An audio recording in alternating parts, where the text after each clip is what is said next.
नमस्कार. रेसिपी सफर चॅनलवर पुन्हा एकदा सगळ्यांचं खूप खूप स्वागत. आजच्या भागात आपण बघणार आहोत बटन इडली आणि थट्टे इडली. साचा नसला तरी काही हरकत नाही, आपण विना साचा या इडल्या बनवणार आहोत. दक्षिण भारतात इडल्यांचे खूप सारे प्रकार आपल्याला बघायला मिळतात. त्यापैकीच एक थट्टे इडली आणि बटन इडलीची रेसिपी आज बघूया.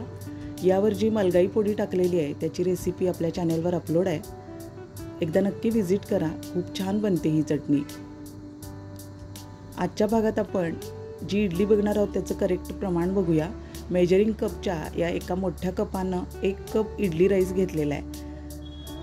त्याच कपानं पाव कप उडीद डाळ घेतलेली आहे, 2 चमचे हरभरा डाळ आणि छोटा 1 चमचा मेथी.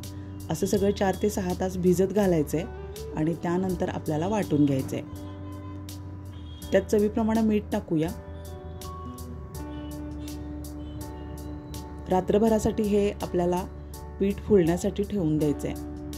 अर्धा चमचा पिठी साखर सुद्धा टाकायची आहे. फर्मेंटेड इडलीचा खूप जणांना त्रास होत असतो खाल्ल्यानंतर, ॲसिडिटी होते, तर असं होऊ नये म्हणून पिठी साखर टाका. त्यामुळं अजिबात ॲसिडिटीचा त्रास होणार नाही. शिवाय इडली मऊ आणि अगदी छान जाळीदार मुलायम तयार होते. एकदा नक्की टाकून बघा पिठी साखर, म्हणजे तुम्हाला फरक लक्षात येईल. आता हे पीठ झाकून आपल्याला फर्मेंटेशनसाठी रात्रभर ठेवून द्यायचं आहे. दुसऱ्या दिवशी सकाळी आपण चटणी बनवायला घेतलेली आहे. ओल्या खोबऱ्याचे काप आहेत, मूठभर कोथिंबीर आहे, फुटाणे आणि चवीप्रमाणे मिरच्या घ्यायच्या आहेत. आता हे सगळं आपल्याला मिक्सरला वाटून घ्यायचं आहे. आपल्याला हव्या त्या प्रमाणात दाट किंवा पातळ चटणी ठेवायची आहे. एका बाउलमध्ये काढून घेतलेली आहे मी चटणी. आता फोडणी टाकूया. त्यावर जिरे, मोहरी, हिंग, कढीपत्ता आणि आवडत असतील तर लाल मिरच्या सुद्धा टाका, खूप छान टेस्ट येते. आता ही फोडणी आपल्याला गरम असताना चटणीमध्ये ओतून घ्यायची आहे. ओल्या खोबऱ्याच्या चटणीवर ही अशी फोडणी खूप छान खमंग टेस्ट देते. चवीप्रमाणे मीठ टाकायचं आहे. या मिठाबरोबरच तुम्ही काळं मीठ सुद्धा टाकू शकता, त्यामुळे सुद्धा खूप छान टेस्ट येते. आता चटणी आपण व्यवस्थित मिक्स करून घेऊया. खोबऱ्याची चटणी आणि मलगाई पोडी असं इडली बरोबरचं हे अगदी करेक्ट कॉम्बिनेशन आहे. छोट्या छोट्या वाट्या घेतलेल्या आहेत मी. या खूप छोट्या वाट्या आहेत. बटर इडलीसाठी ह्या छोट्या वाट्या आपल्याला तेल लावून ग्रीसिंग करून घ्यायचं आहे. तेल लावल्यामुळं इडली खाली चिकटत नाही वाट्यांना.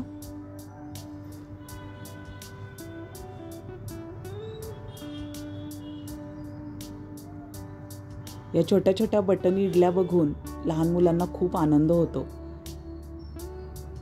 आता पीठ बघूया. बघा, खूप जाळीदार आणि मऊ मुलायम पीठ तयार झालंय. थंडीचे दिवस असून सुद्धा खूप छान जाळी पडलेली आहे. उडीद डाळ आणि मेथीचं अगदी व्यवस्थित प्रमाण घेतल्यामुळं पीठ छान फुलून आलंय. त्यामुळं पीठ फुलण्यासाठी वेगळे काही प्रयत्न करायला लागत नाही. सांगितलेल्या रेशोमध्ये डाळ आणि तांदळाचं प्रमाण घ्या. हे पीठ असंच छान तयार होईल. आता वाट्या भरून घेऊया. थोडी जागा शिल्लक ठेवायची आहे, म्हणजे इडली फुलून वर येईल.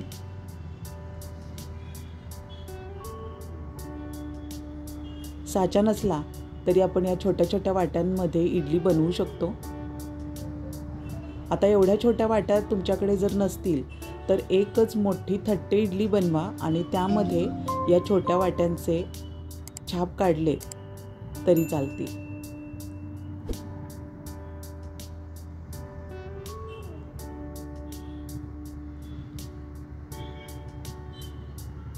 आता थट्टे इडलीसाठी स्टीलची अशी एखादी प्लेट घ्यायची आहे आणि त्याला सुद्धा तेल लावून घ्यायचे. त्यामध्ये सुद्धा 2-3 चमचे पीठ भरून घ्यायचे. आमच्या चॅनेलवरच्या रेसिपीज तुम्हाला नक्की आवडत असतील तर चॅनेल नक्की सबस्क्राईब करा, शेअर करा, लाईक करा. तुमच्या एका लाईकमुळं, सबस्क्राईबमुळं आम्हाला नवीन ऊर्जा मिळते आणि छान छान व्हिडिओ बनवण्याची प्रेरणासुद्धा मिळते. स्टीमर एकीकडं मी तापत ठेवला होता. पाणी नीट उकळलेलं असायला हवं. मोठ्या गॅसवर या इडल्या वाफवून घ्यायच्या आहेत. एका कप्प्यात वाट्या ठेवलेल्या आहेत मी आणि आता दुसऱ्या कप्प्यात ही प्लेट ठेवूया. 10 मिनिटांसाठी वाफ देऊन घ्यायची आहे. 10 मिनिटं अगदी पुरेशी होतात. गॅस मोठाच ठेवायचा आहे. आता 10 मिनिटांनंतर उघडून बघूया.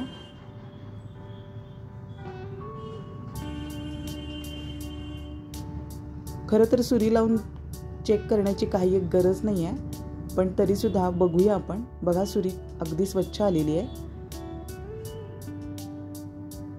आता ही प्लेट आणि वाट्या थंड करायला ठेवायच्या आहेत. थंड झाल्यानंतरच इडल्या काढून घ्यायच्या आहेत.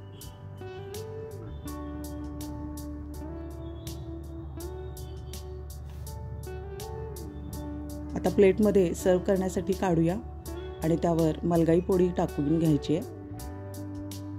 हवा असेल तर पातळ केलेलं तूपसुद्धा टाका, खूप छान टेस्ट येते त्यामुळं. आमच्या चॅनेलवरच्या इतरही रेसिपीज नक्की व्हिजिट करा. पुन्हा भेटूया अशाच नवीन सुंदर रेसिपीसह नवीन भागात. तोपर्यंत निरोप घेऊया. धन्यवाद.